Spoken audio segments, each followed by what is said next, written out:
Welcome to రాజనీతి. రాష్ట్రంలో urea కొరత మీద పత్రికల్లో పదే కథనాలు వస్తున్నాయి. ప్రతిరోజు ఎక్కడో ఒక చోట యూరియా కొరత మీద వార్తలు మనం చూస్తూనే ఉన్నాం. రైతుల ఆందోళన అంటూ నెల రోజులకు పైగా ఇలాంటి వార్తలు వస్తున్నాయి. సొసైటీల దగ్గర, ఎరువుల కొట్ల దగ్గర రైతులు ఎరువుల కోసం బారులు తీరిన ఫోటోలు కూడా చూస్తున్నాం మనం. ఈసారి వర్షాలు బాగా కురవటం, డ్యాములు నిండటం వల్ల ఖరీఫ్ సాగు పెరిగింది. దీనికి తగ్గట్టు వ్యవసాయ శాఖ ప్రణాళికలు తయారు చేసుకోవాలి. ఖరీఫ్లో అవసరమయ్యే ఎరువులు, విత్తనాల సరఫరా గురించి ముందే సిద్ధం అవ్వాలి. అయితే ఇలా సిద్ధం కావటంలో వ్యవసాయ శాఖ విఫలమైందని చెప్పాలి. రైతుల ఆందోళన గమనించి ముఖ్యమంత్రి చంద్రబాబు నాయుడు గారు రంగంలోకి దిగి కేంద్రంతో మాట్లాడి రాష్ట్రానికి కేటాయించిన కోటా కంటే ఎక్కువ యూరియా తెప్పించినా కానీ ఇంకా చాలా చోట్ల మాకు యూరియా లేదని గొడవ చేస్తున్నారు. ప్రస్తుతం రాష్ట్రంలో 95,000 టన్నుల యూరియా నిల్వలు ఉన్నాయి. మిగతా రాష్ట్రాలతో పోలిస్తే మన రాష్ట్రంలో కొంత బెటర్. మిగతా రాష్ట్రాల్లో ఇంకా తీవ్రంగా ఉంది యూరియా కొరత.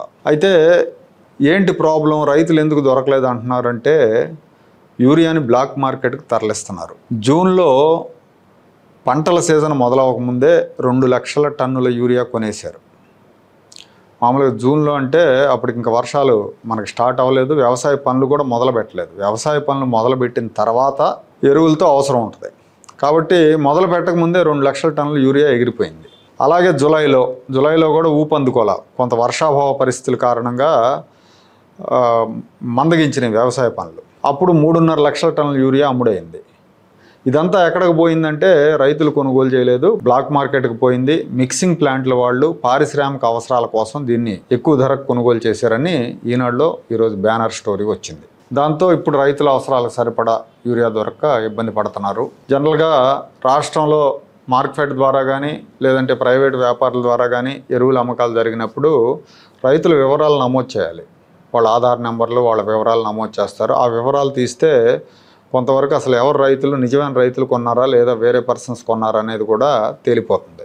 ఇంకొన్ని చోట్ల డిమాండ్ ఎక్కువగా ఉన్న పొరుగు రాష్ట్రాలకు కూడా తరలిస్తున్నారు. ఇక్కడ కొనేసి పక్కన ఉన్న తెలంగాణ రాష్ట్రానికి తరలించడం వంటి సంఘటనలు కూడా జరుగుతూ ఉన్నాయి. దీని మీద ముఖ్యమంత్రి చంద్రబాబు నాయుడు గారు 3 సార్లు సమీక్ష సమావేశం నిర్వహించారు. మొన్న పవర్ పాయింట్ ప్రజెంటేషన్ కూడా ఇచ్చారు. మొత్తం ఎంత యూరియా వచ్చింది, ఇంకా ఎంత రాబోతుంది, కోటా కంటే ఎక్కువ ఎంత ఇచ్చారు, ఇవన్నీ కూడా ఆయన చెప్పారు. అలాగే యూరియా బ్లాక్ మార్కెట్కి తరలకుండా చర్యలు తీసుకోవాలని అధికారులకు స్ట్రిక్ట్గా వార్నింగ్ కూడా ఇచ్చారు. అయితే ముఖ్యమంత్రి చంద్రబాబు నాయుడు గారు స్పందించినంత తీవ్రంగా వ్యవసాయ మంత్రి గారు స్పందించట్లేదన్న విమర్శలు ఆయన మీద ఉన్నాయి. ఇప్పుడు యూరియా విషయంలోనే కాదు, గతంలో కూడా పంటలకు మద్దతు ధర దొరక్క రైతులు ఆందోళన చేస్తున్నప్పుడు కూడా వ్యవసాయ మంత్రి సకాలంలో స్పందించలేదు. మిర్చి ధరలు పడిపోయినప్పుడు కానీ, బర్లీ పొగాకు, కోకో ధరలు పడిపోయినప్పుడు కానీ, మొన్న ఉల్లి ధరలు పడిపోయి రైతులు ఆందోళన చేస్తున్నప్పుడు కానీ ముఖ్యమంత్రి చంద్రబాబు నాయుడు గారే స్పందించారు. ప్రభుత్వం తరపున రైతుల ఉత్పత్తులు కొనుగోలు చేయించే ఏర్పాటు చేశారు. దాన్ని రైతులకు చేసిన మేలుని జనంలోకి, రైతుల్లోకి తీసుకెళ్లాల్సిన బాధ్యతను కూడా వ్యవసాయ శాఖ విస్మరించిందని చెప్పాలి.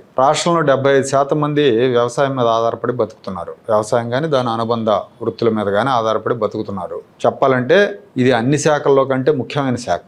ఎందుకంటే 75% ప్రజలకు సంబంధించిన శాఖ ఇది. దీని బాధ్యతలు చేపట్టినప్పుడు, అది కూడా గ్రామీణ వ్యవసాయ నేపథ్యం నుంచి వచ్చిన నాయకుడు చేపట్టినప్పుడు మరింత మెరుగ్గా బాధ్యతలు నిర్వహించాలి. ఎందుకంటే అవగాహన ఉంటుంది కాబట్టి, గ్రామీణ పరిస్థితులు, రైతాంగ పరిస్థితులు, వ్యవసాయం మీద అవగాహన ఉంటుంది కాబట్టి ఇంకా బాగా చేయాలి. అచ్చెన్నాయుడు గారు మరి వ్యవసాయ నేపథ్యం నుంచే, గ్రామీణ నేపథ్యం నుంచి వచ్చారు కానీ ఎందుకు అంత ఎఫెక్టివ్గా పనిచేస్తున్నట్టు కనపడట్లేదు. రైతుల్లో వ్యతిరేకత వస్తే అది ప్రభుత్వానికి నష్టం చేకూరుస్తుంది. అందుకే చంద్రబాబు నాయుడు గారు పరిస్థితిని గమనించి చాలా వేగంగా స్పందిస్తున్నారు. ఆయన కంటే ముందే స్పందించాల్సిన అచ్చెన్నాయుడు గారు స్లోగా ఉంటున్నారు. అచ్చెన్నాయుడు గారు పార్టీ అధ్యక్షుడిగా సక్సెస్ఫుల్గా పనిచేశారు, విజయవంతంగా పార్టీని నడిపించారు. అచ్చెన్నాయుడు గారు చేసిన తర్వాత, అచ్చెన్నాయుడు గారు చూసిన తర్వాత, ఆయన పనితీరు చూసిన తర్వాత పార్టీ అధ్యక్షుడిగా, మంత్రిగా కూడా అంతే ఎఫెక్టివ్గా పనిచేస్తారని అందరూ అనుకున్నారు. కానీ నిరాశ కలిగించే విధంగా ఆయన పనితీరు ఉందని, ఆయన హోంమంత్రి పదవి ఆశించారు, అది దక్కకపోవటం వల్ల కొంత నిరాశపడి సైలెంట్ అయ్యారని పార్టీలోనే అంతర్గత చర్చ నడుస్తూ ఉంది.